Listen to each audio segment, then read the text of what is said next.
Karena dari dulu Acehnya jaya, hana terlepas dari kejayaan di Aceh besar.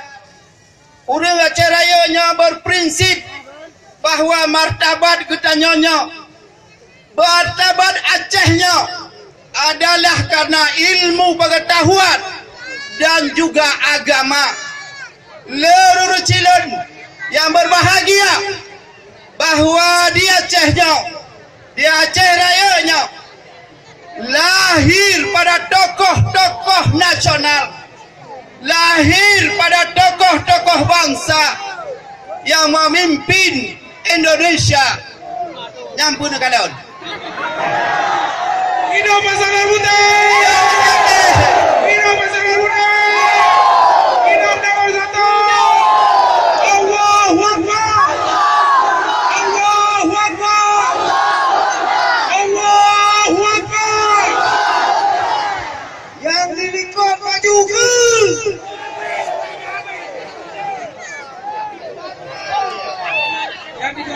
Hadirin hadirat yang berbahagia, kiban antusias masyarakat Aceh besar urangnya gejak kena bak lapangan lubuk.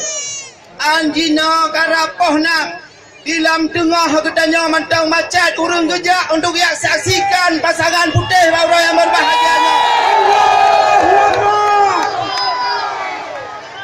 Bermakna bahawa pasangan putihnya adalah pasangan yang dicintai di Aceh besar Ulu Cilon yang berbahagia.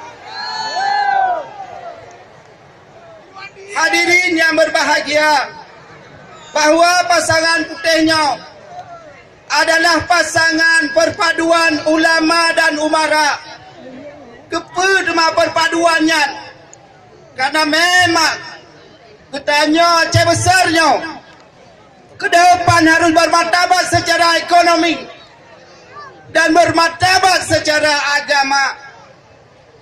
Kerusakan akhlak dan budi pekerti masyarakat yang mengharuskan ulama harus berada dalam pemerintahan ke depan. Hidup ulama! Hidup umara!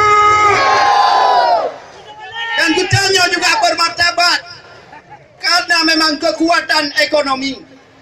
Oleh karenanya kefakiran yang juga dekat dengan kekufuran. Oleh karenanya kedaulatan ekonomi Aceh besar harus ditegakkan kembali. Allahu Akbar! Allahu Akbar! Semoga masyarakat Aceh besar yang kamu cintai betul-betul nyawa urawa tinggal padum-padum murata, tapi kedanya harapan gundah. Dari berbagai survei kami nyatakan bahawa insya-Allah pasangan putihnya akan menang 70% di Aceh besar. Hidup pasangan putih! Hidup Mari putih! kita sambut kemenangannya.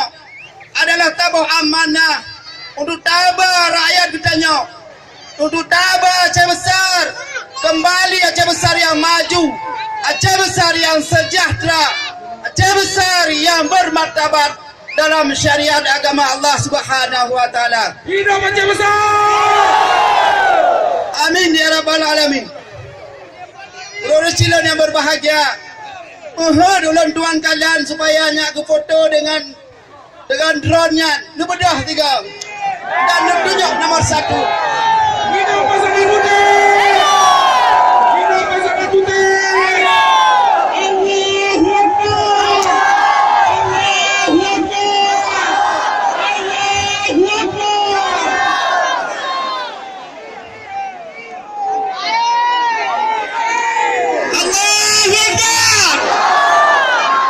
Allahu Akbar! Allahu Akbar!